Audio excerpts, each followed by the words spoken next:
سیدنا فاروق اعظم کہتے ہیں میں حضور کے گھر جا رہا تھا، میں نے حضور کے دروازے پہ دیکھا کہ ایک بندہ ہے جو اپنے سر پہ خاک ڈال رہا ہے، ایک بندہ ہے جو اپنے سر پہ خاک ڈال رہا ہے، حضور کے دروازے پہ رو رہا ہے رو رہا ہے رو رہا ہے، اپنے سر پہ خاک ڈال رہا ہے، رو رہا ہے رو رہا ہے۔ میں نے اس کو روتے دیکھا، پوچھا اے بندے حضور کی چوکھٹ پہ رو رہا ہے تو، آقا کی چوکھٹ پہ رو رہا ہے تو، تیرے رونے کی وجہ؟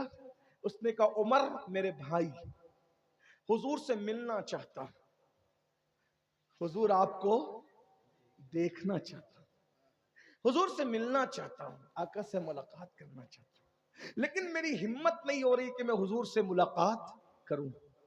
آپ کی توجہ ہے نا؟ حضور آپ کو حضور آپ کو ہمت نہیں ہو رہی ہے حضور کو دیکھنے کی۔ عمر آپ اندر جا رہے نا حضور کی زیارت کے لیے، آقا سے کہہ دیں کہ حضور اجازت دے دیں، سرکار اجازت دے دیں تاکہ میں حضور سے ملاقات کر لوں۔ فاروق اعظم آئے، آنے کے بعد کہنے لگے آقا ایک بندہ ہے جو دروازے پہ رو رہا ہے، تڑپ رہا ہے، مچل رہا ہے، سرکار وہ آپ سے ملنا چاہتا ہے، وہ آپ کو دیکھنا چاہتا ہے، وہ آپ کی زیارت کرنا چاہتا ہے، آقا اجازت ہے؟ میرے آقا کے دروازے پر تو کوئی دربان نہیں ہوتا تھا، میرے آقا کے دروازے پر تو کوئی دربان نہیں ہوتا تھا، جو آنا چاہتا تھا آ سکتا تھا۔ بلکہ ایک بات بتاؤں، حضور اتنے قریب ہیں، جس گھر میں حضور رہتے تھے اس گھر کا دروازہ بھی کبھی بند نہیں کرتے تھے، صرف پردہ لٹکا دیتے تھے، دروازہ کھلا دیکھ کر لوگ سمجھ جاتے تھے کہ اس کے اندر حضور موجود ہیں۔ سرکار سے فاروق اعظم نے کہا حضور وہ آپ کو دیکھنا چاہتا ہے، ملنا چاہتا ہے۔ سرکار نے بلاؤ اس کو۔ وہ نوجوان اندر آیا اور حضور کو دیکھ کر رونے لگا، بہت رویا۔ آقا نے فرمایا جوان تو کیوں رو رہا ہے، تیرے رونے کی وجہ کیا ہے؟ وہ جوان کہتا ہے آقا ہمت نہیں ہے میری آپ کو بتا سکوں میں کیوں رو رہا ہوں، کیونکہ میں بہت پاپی ہوں، بہت مجرم ہوں، میں بہت گنہگار ہوں آقا، اس لیے میرے اندر ہمت نہیں ہے کہ آپ کو بتا سکوں میں کیوں رو رہا ہوں، میرے رونے کی وجہ کیا ہے؟ آقا فرماتے ہیں بتا نا تو کیوں رو رہا ہے، بتا تو کیوں رو رہا ہے؟ اس جوان نے کہا آقا ہمت نہیں ہے، آپ کے سامنے کیا بتاؤں کہ میں کیوں رو رہا ہوں؟ آقا فرماتے ہیں وجہ کیا ہے؟ کہا آقا مجھ سے بہت بڑا پاپ ہو گیا ہے، بہت بڑا گناہ ہو گیا، میں بڑا مجرم ہوں، گنہگار ہوں آقا، اس سے بہت بڑا گناہ ہو گیا سرکار۔ آقا فرماتے ہیں بتا کیا ہوا؟ کہا حضور بتا نہیں سکتا۔ آقا نے فرمایا کیا تیرا گناہ زمین سے بڑا ہے؟ ہاں کہا زمین سے بڑا ہے۔ کیا تیرا گناہ آسمانوں سے بڑا ہے؟ ہاں کہا میرا گناہ آسمانوں سے بڑا ہے۔ پھر آقا نے فرمایا کیا تیرا گناہ اللہ کی رحمت سے بھی بڑا ہے؟ تیرا گناہ اللہ کی رحمت سے بھی بڑا ہے؟ وہ سر ڈال کر رونے لگا، نہیں آقا میرا گناہ اللہ کی رحمت سے بڑا نہیں ہے آقا، میرا گناہ اللہ کی رحمت سے بڑا نہیں ہے، میرا گناہ اللہ کی رحمت سے بڑا نہیں ہے۔ تو میرے آقا نے فرمایا پھر بتانا تو کیوں رو رہا ہے؟ اب وہ جوان کیا کہہ رہا ہے سن لیں۔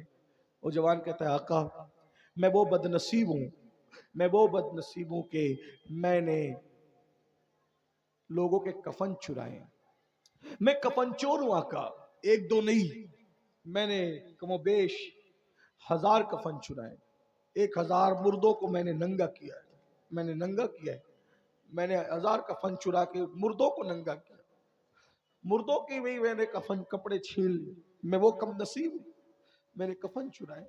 یا رسول اللہ میں کفن چور ہوں، لیکن یہ بات سے بڑی بات بھی ہے کہ میں کفن چوری کرنے کے لیے ایک رات جب گیا تو کسی لڑکی کی قبر تھی، لڑکی نوجوان تھی، خوبصورت تھی، حسین تھی، جمیل تھی۔ میں نے جب اس لڑکی کی لاش کو نکالا قبرستان میں باہر، لڑکی اتنی خوبصورت تھی کہ شیطان مجھ پر غالب آ گیا اور میں نے اس مردہ لڑکی کے ساتھ قبرستان کے اندر زنا کیا، بدکاری کی، میں نے بدکاری کی، زنا کیا۔ وہ لڑکی اچانک زندہ ہو گئی، اس نے چیخ ماری، کہا ظالم تو نے مجھے ناپاک کر دیا، تو نے مجھے گندا کر دیا، کیا منہ لے کر میں ان مردوں کے درمیان رہوں گی؟ اللہ تجھے کبھی معاف نہ کرے، اللہ تجھے کبھی معاف نہ کرے۔ اس نے بد دعا دی، اللہ تجھے کبھی معاف نہ کرے، تیری مغفرت نہ کرے۔ آقا میں نے اس لڑکی کو، میں بھاگا وہاں سے، اب میں سوتا ہوں تو میرے کان میں آواز اس لڑکی کی آتی ہے، میں کھاتا ہوں تو اس لڑکی کی آواز میرے کان میں آتی ہے، مجھے نہ دن کو چین نہ رات کو چین۔ حضور میں توبہ کرنا چاہتا ہوں، میں نے بہت پاپ کر لیے، میں نے مردہ کے ساتھ بدکاری کر لی، آقا میں کیا کروں؟ آقا علیہ السلام پر اللہ کا خوف غالب آیا، اللہ کی خشیت غالب آئی۔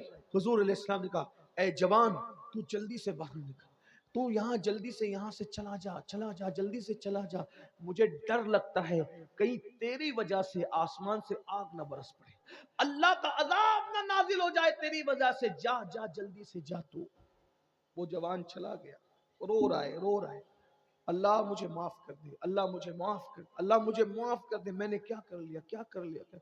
ایسے میں ایک دن 40 دن گزر گئے اس طرح روتے روتے، اس نے ایک دن آسمان کی طرف سر اٹھایا، اگر اللہ اگر تو مجھے معاف نہیں کر سکتا اور میرا گناہ تیری رحمت سے بڑا ہو گیا ہے تو مجھے ایسے عذاب میں مبتلا کر، نہ مجھ سے پہلے کسی کو ایسا عذاب دے، نہ میرے بعد کسی کو ایسا عذاب دے، اور میرا گناہ تیری رحمت سے بڑا نہیں ہے اور ہرگز نہیں ہے، تیری رحمت بہت بڑی ہے، سبقت رحمتی علی غضبی، میری رحمت میرے غضب پہ سبقت لے گئی ہے، اللہ تیرا وعدہ ہے نا کہ تیری رحمت تیرے غضب پہ سبقت لے گئی ہے، تیری رحمت بہت وسیع ہے، کسی کا بھی گناہ تیری رحمت سے بڑا نہیں ہو سکتا، تیری رحمت بہت بڑی ہے، تو پھر مجھے معاف کر دے، مجھے معاف کر دے، اور تیرے محبوب کو بتا دے کہ تو نے مجھے معاف کر دیا ہے۔ اتنا کہنا تھا، سر پہ خاک ڈال کر کے رو رو کر کہتا ہے مجھے معاف کر دے، اور تیرے محبوب کو بتا دے کہ تو نے مجھے معاف کر دیا۔ اتنا کہنا تھا کہ بلبل سدرا جبریل امین آئے، اور آنے کے بعد رسول اللہ کو سلام کیا، اور سلام کے بعد عرض کرتے ہیں یا رسول اللہ، وہ جو جوان آیا تھا، وہ جوان آپ نے اس کو کیوں نکال دیا؟ آقا فرماتے جبریل اس نے کتنا بڑا پاپ کیا، کتنا بڑا گناہ کیا، مجھے ڈر لگا اس کی وجہ سے کہیں آگ نہ برس پڑے، پتھر نہ برس پڑے، اللہ کا عذاب نازل نہ ہو جائے، اللہ اکبر، اس لیے میں نے نکال دیا۔ جبریل اس کا گناہ کتنا بڑا ہے، اس کا پاپ کتنا بڑا ہے؟ جبریل امین کہتے ہیں یا رسول اللہ مگر اللہ آپ سے کہتا ہے کہ اللہ نے آپ کے صدقے اس کو معاف کر دیا ہے، اس کی توبہ کو قبول کر لیا ہے، اس کو بلائیے اللہ نے اس کو بخش دیا ہے۔ آقا خوشی سے روتے ہوئے کہتے ہیں کیا اللہ نے اس کو معاف کر دیا؟ جبریل کہتے ہیں یا رسول اللہ صرف اسی کو معاف نہیں کیا، اللہ نے وعدہ کیا ہے اس سے بڑا بھی کوئی پاپ اور جرم کرے اور آپ کے وسیلے سے معافی مانگ لے، توبہ کرے، تو اللہ کا وعدہ ہے اللہ اس کی بھی مغفرت فرما دے گا، اللہ اس کی بخشش فرما دے گا۔ اے میری قوم کے جوانوں، تم میں یقیناً لوگ گنہگار ہیں، لیکن اس سے بڑا کوئی گنہگار نہیں ہوگا، کسی نے ایسا نہیں کیا ہوگا۔ آؤ جو کچھ کیا ہے، ماں باپ کو ستایا ہے، نمازیں چھوڑی ہے، بدکاری کی ہے، گندی فلمیں دیکھی ہے، سب سے توبہ کر کے اپنی اللہ کو منا لو، دو ندامت اور شرمندگی کے آنسو پیش کرو، میرا اللہ مان جائے گا۔ بہنوں سے بھی کہتا ہوں توبہ کرو، آج کے بعد نئی زندگی کا آغاز کرو۔ اللہ تعالیٰ سب سے پہلے مجھے آپ سب کو عمل کی توفیق عطا فرمائے۔ گفتگو کے درمیان